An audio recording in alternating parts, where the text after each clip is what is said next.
Okay, directors, hold on to your seats. Imagine being ordered to pay £18 million because you didn't steer your business away from disaster. Because that is exactly what has happened to two former directors of British Home Stores. I'm Chris Worden from Director First, and today we're going to be diving into the largest ever wrongful trading award in the UK history, and the first ever award for something called misfeasance trading. Listen, what does it actually mean for you? Now, whether you are a seasoned director or you are just starting out, understanding these terms could save you, your business and your personal assets. So grab a coffee, turn off the phone, relax, and let's break down the storm that's brewing in the UK business world right now. Okay, let's get to the nuts and bolts of it. In March 2015, a firm called Retail Acquisitions Limited bought British Home Stores for £1. It took on a massive pension deficit. The pension was there for all the staff members. It was heavily in debt. Fast forward to 2016 and British Home Stores goes bust. There is outcry in the media. Now basically, the court has recently ordered that two directors of that firm that took on British Home Stores for £1 have got to pay at least £18 million back. Why? Because they were found guilty of wrongful trading and misfeasance. What I'm going to do, I'm going to explain what these terms actually mean and how you can avoid the same fate. So stay tuned, we're going to unravel this complex case and I'm going to provide you with some hopefully decent tips to protect yourself. So what happened is, back in March 2015, this Retail Acquisitions Limited, they purchased British Home Stores. British Home Stores were a national name, everybody knew them. They did it for £1. It had no debt, but the British Home Stores pension scheme was in a heavy deficit, okay? That's why they got it for such a deal. Now, what the liquidators, once they've been appointed, remember, they investigate the goings on and how the company's collapsed. And what they've alleged is from that date, so March 2015, okay, the acquisition, and about a year later to when they got appointed as administrators, they believe that the directors either knew or they ought to have known that there was no reasonable impact of avoiding insolvency. And these allegations have formed the basis for the wrongful trading claim and the factual basis for the trading misfeasance claim. Now, the liquidators of British Home Stores companies issued claims against the company's former directors in 2020. So that's when they started. They went into liquidation in 2016 and it's took 4 years for them to liquidators to actually bring a claim against the directors, and the claim against two directors. Okay, now it's reported that the High Court has ordered one of the third director, this guy Dominic Chabelle, at least £50 million to cover losses incurred. Okay. Now, this is a finding that he took the opportunity to basically plunder the British Home Stores group, okay, as and when he could. And that's the basis of what this is. What they're saying is, these guys who took over this firm, over the next year, they didn't do anything to help creditors. They just absolutely ripped it for every penny they could, okay? The liquidators have accused 3 former directors. They're basically saying that they've sought to make money for themselves at the expenses of creditors. And that can be a problem for any type of business, whether you're British Home Stores, you know, turning over millions and millions, or you're a small business doing a couple of £100,000 a year. Now, what is wrongful trading? Imagine, right, you're the captain of a ship, you see an iceberg ahead and you know there is no way to avoid it, okay? But instead of preparing for basically abandoning the ship, you keep sailing full steam ahead. Basically, that's what wrongful trading is in a business sense. In other words, it's when directors keep their business running even when they know or should know that there's no chance of avoiding insolvency. So I'll tell you what happened for me, right? Remember, I had to liquidate a business quite a few years ago. And what had happened is in the December, right, I realised there'd been a change of government policy, and somewhere deep down I knew that business was over, right? But I'm an avid reader of personal development. I love me Tony Robbins. I love all them motivational podcasts. And sadly, that stuff is not helpful when you've got to look at your business. You've got to look at, see it as it is, not worse than it is, not better than it is. And in my head, I'm thinking, I'll get through this, I'll get through this, I'll get through this, I'll get through this. And I went on another 3 months.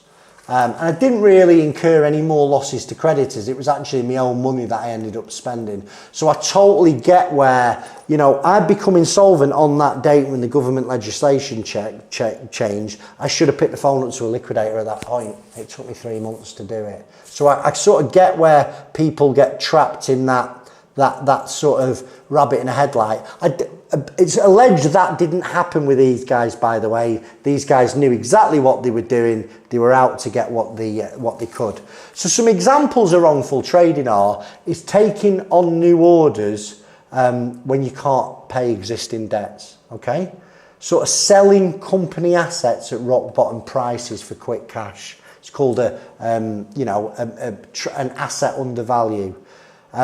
Paying some creditors and ignoring others, you know, taking deposits off people, and you're never going to fulfill the work. They talk about in this report something about misfeasance, right? And it's mentioned a lot, but I'm going to try and break it down for you so it's easy to understand. It's basically a fancy word used for when directors don't do the job properly. It's about breaching your duties as a director or misusing company money or property. So you've got to remember is, you start a business off, your job is to make money for the shareholders and stakeholders. That is what you're there to do. Now, when you become insolvent, and all that means is, you can find out whether you're insolvent right now. Can you pay your debts when they fall due? If you're on a time to pay arrangement with HMRC, you're insolvent. Another test of insolvency is, are your liabilities more than your assets? Another test of insolvency is, have somebody got a CCJ against your company? And if you're insolvent, your responsibilities change from making money for the shareholders and stakeholders. You've now got not going to make it worse for your creditors, okay? There's a shift in responsibility. Now, misfeasance means basically taking on much more debt, racking up more supplier debts after you've become insolvent. It could mean using company money for personal use. They mention this in this British Home Stores case. Another thing is not acting in the best interest of the company and its creditors. Another thing is failing to keep proper financial records. Now, there's something new that's come out in this report called misfeasant trading. It's never happened before.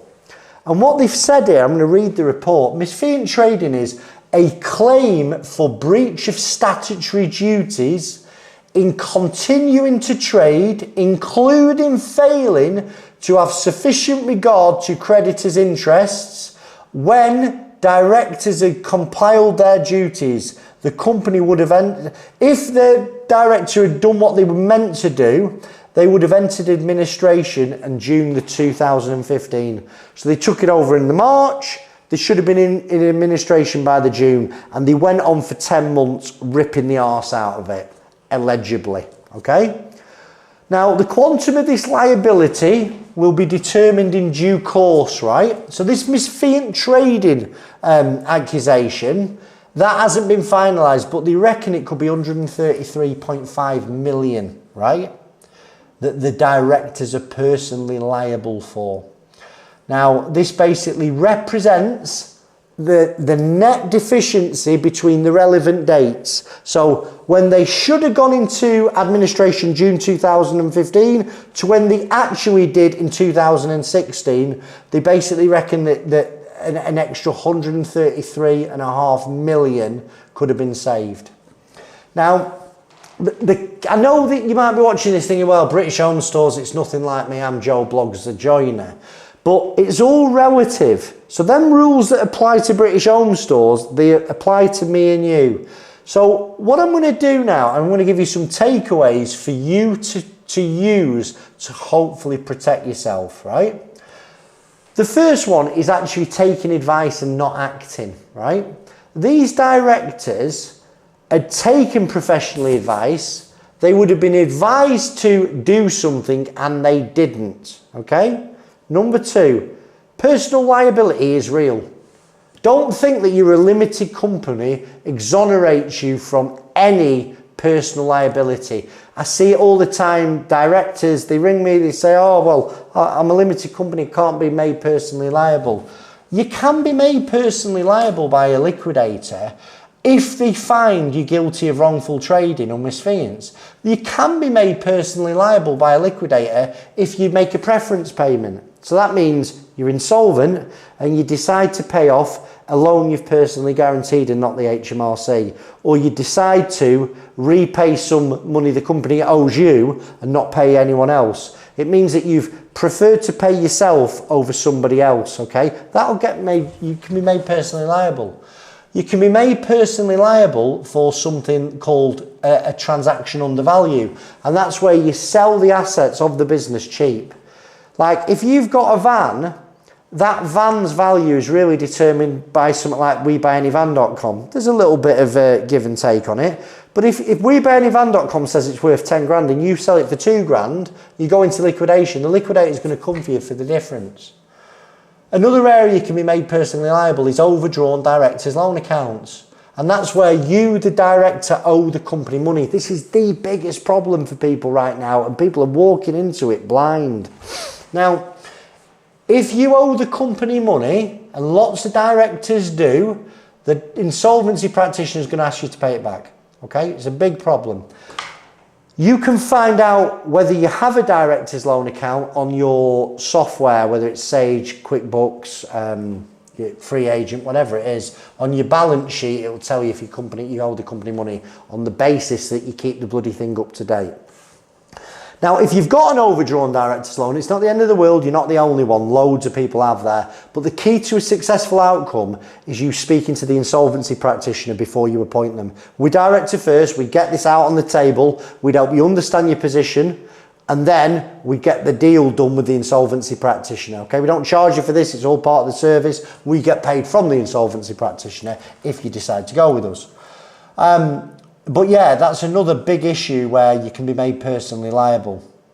Now, another key takeaway is you've got a duty to creditors. When you become insolvent, okay, when your business is insolvent, your business is in financial distress, you must prioritise their needs above everybody else's, okay? Dead important.